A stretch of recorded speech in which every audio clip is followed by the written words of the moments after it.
ஆண்டின் பொதுக்காலம் 8வது வாரம் செவ்வாய்க்கிழமை. புனித கசிமீர். இளைஞர், இளவரசர், புனிதர்.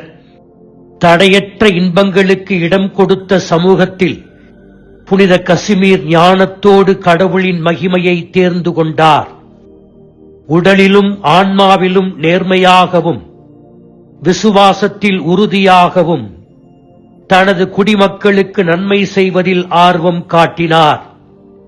திரு அவை ஒவ்வொரு புனிதருடைய நினைவை கொண்டாடும் வேளையில் நம்பிக்கையாளர்களின் இதயத்தையும் மனதையும் கடவுளிடம் ஏறெடுக்க அப்புனிதர்களை பற்றி சரியான தன்னுடைய ஞான களஞ்சியத்திலிருந்து சரியான வார்த்தைகளை சொல்லி மகிழ்கிறது. அப்படி புனித கசிமீர் நினைவை கொண்டாடும் நாளில் அவரை பற்றி இவ்வாறு திரு அவை குறிப்பிடுகிறது. எல்லாம் வல்ல இறைவா, ஆட்சி செய்வது என்பது உமக்கு சேவை செய்வதாகும்.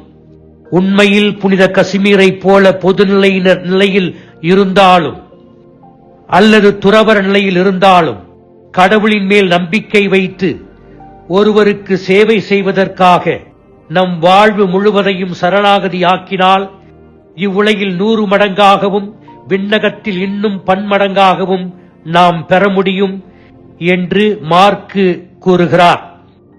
இந்த இளைஞரிடம் முதன்மையான கவனிக்கத்தக்க நற்பண்புகள் இல்லாமல் இல்லை. அதே போல ஆட்சி செய்ய நாடுகளும் இல்லாமல் இல்லை. நிலையான அரசை பெற்றுக்கொள்ள எந்த பாதையை தன் வாழ்வில் தேர்ந்தெடுக்க வேண்டும் என்பதை புனித கசிமீர் அறிந்திருந்தார். அவர் வாழ்ந்த காலத்தில் மன்னர்களிடையே இருந்த பொதுவான தீமை பேராசை. அதற்கு அடிபணியாமல் ஒரு புனித இளவரசராக உண்மையில் இருக்க வேண்டும் என்கின்ற அவருடைய உயரிய லட்சத்திற்கு எந்த களங்கமும் ஏற்படாமல் பார்த்து கொண்டார். புனித கசிமீர் 13 பிள்ளைகளில் 3ஆவதாக பிறந்தார்.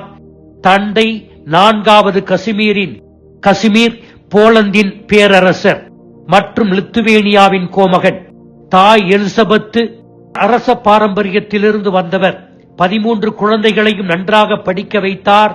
அனைவரையும் அரசர்களாகவும் அரசிகளாகவும் மாறும் அளவிற்கு ராஜதந்திர படிப்பை கற்றுக் கொடுத்தார். முழுமையை நோக்கி பயணிப்பது என்பது உலக வாழ்க்கையை துறந்து துறவற வாழ்க்கை வாழ்பவர்களால் மட்டுமே முடியும் என்ற கருத்து முற்றிலும் தவறானது என்று புனித கசிமீர் தன்னுடைய வாழ்வில் நிரூபித்து காட்டினார்.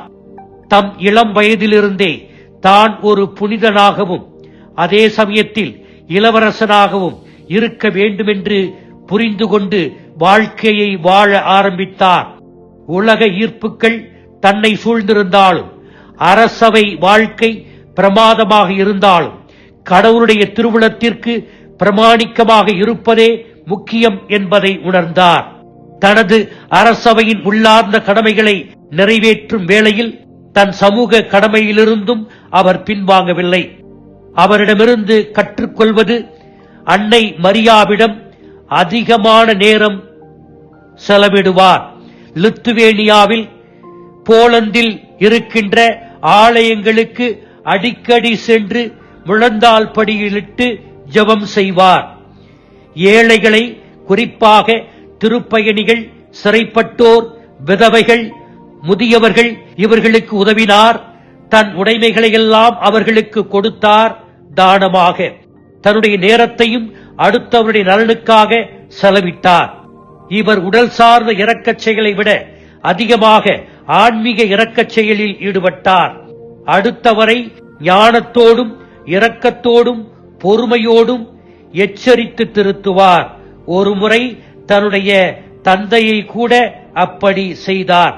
தனக்கு எதிரானவர்களை மன்னித்து தம் மக்களுக்காக ஒவ்வொரு நாளும் இறைவேண்டல் செய்தார்.